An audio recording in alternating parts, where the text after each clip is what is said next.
And regarding anime and manga, you know, the endings of those, right? The ending of mangas. I can't really talk about that without talking about the major elf in the room this last month or so. Oshinoko. Yeah. This one, like, fucking, people were fucking pissed. So, context. I used to like Oshinoko, and I dropped it. I'm just gonna give it a buck. I dropped it because of incest. They decided to go with an incest plot, and I was just like, nope, I'm done. Fuck this, I'm out. And then I heard about the ending, and I'm just like, oh god, what the fuck happened? Is this Usagi drop level bad? Is this Evangelion level of fucked up? What are we dealing with here? Because I started to get worried. Because, like, after the whole incest plot, me dropping it, I'm just like, how far did they fucking go with this? So you know what I did? I picked it back up. I picked it back up the chapter after all of that shit. And I gotta tell you, the ending to Oshinoko is probably the most fucking fitting ending you can make for a series like that. My god, people are fucking seething over this shit. Like, dude, I was expecting... You know what I was fucking expecting? I was expecting fucking Aqua and Ruby to be married. This fucking to get Orimo level, you know? Just them to be married and them having fucking kids. It's just like that fucking disgusting. That's what I was expecting. But no, the route that it went down, I thought was genuinely, like, I loved it. Now, I think a lot of the hatred spurred from two things. One, what happened to the main character? I feel like a lot of people did not like what happened to the main character. You know, it just, it felt tragic and everything. It's just like, no, I didn't want this to happen. That's one thing.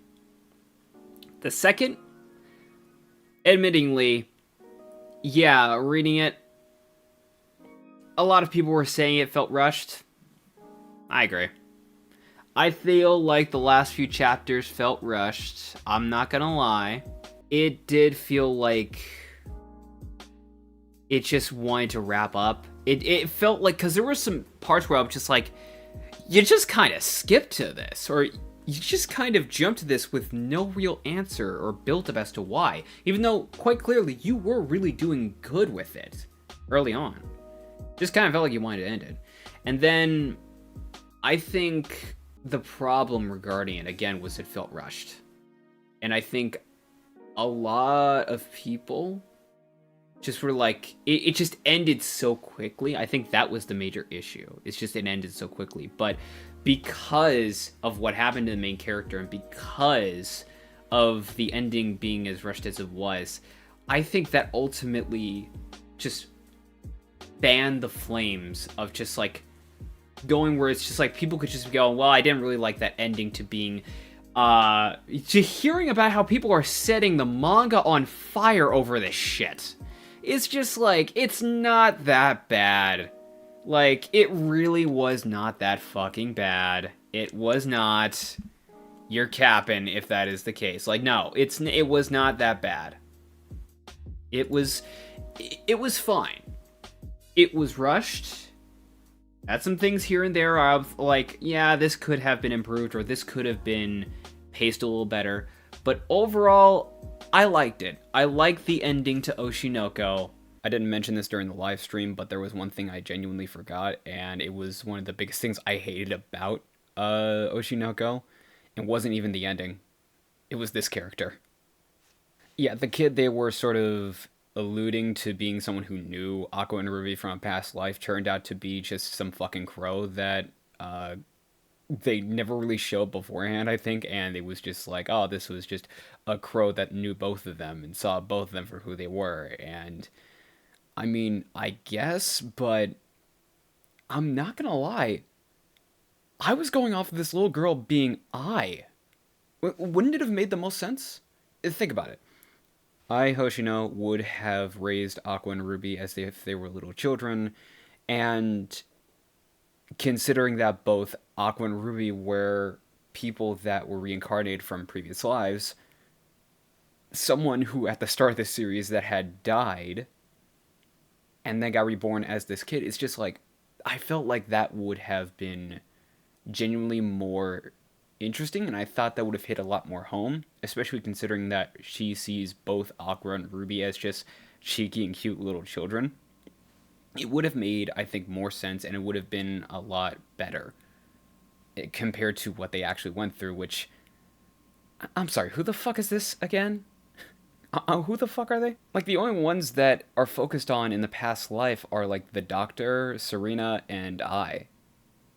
That... At that point, like, just aside from the obvious fucking pun, why the fuck does it matter if it's a crow? I don't fucking know. I don't know. I don't fucking know. I hated that. I hated that take. And quite honestly, this ended almost more or less how I thought it was going to end. I felt like this couldn't end really much any other way. And the fact that ending was very much in line with the series and the themes that they were playing with from the beginning, I thought was very poetic. I fucking love that.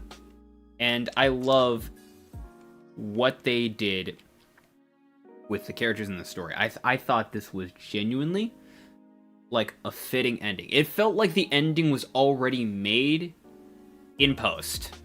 And then when they were deciding, you know what, we need to finally get to it, they were just finally getting to it. Instead of just... It really felt like they just wanted to end it. And they already had the ending in mind, so they were just like, yeah, fuck it, let's go.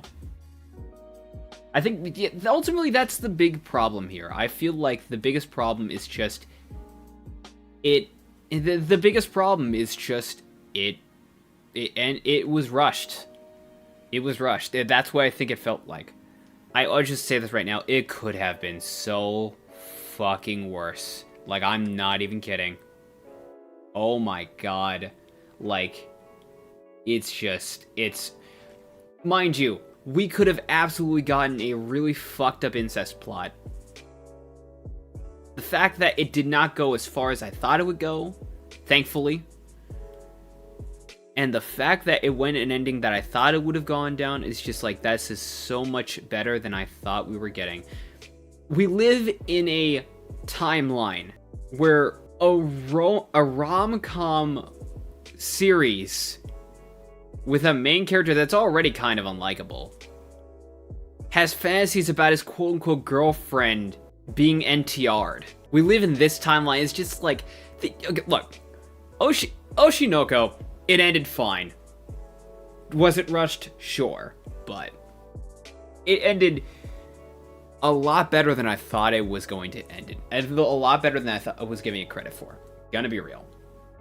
But yeah, I feel like a lot of people are blowing the ending out of proportion. I will say this, give it a year or two. Most likely we are going to see a video pop up from somebody who goes like... Yeah, the ending was not as bad as people think. Probably gonna get something along those lines. It's very much just kind of... Initial reaction, I feel, is the answer I'm looking for. Because, here's the thing, too. Like, Code Geass... I remember when Code Geass had an ending that pissed people the fuck off. Like, absolutely. And now, Code Geass' second season has almost... universally considered to be one of the best endings in anime, period. I guarantee you will find people going, yeah, you know, that's it wasn't as bad as we thought it was. In the same vein of, like, anything that people just overly hate.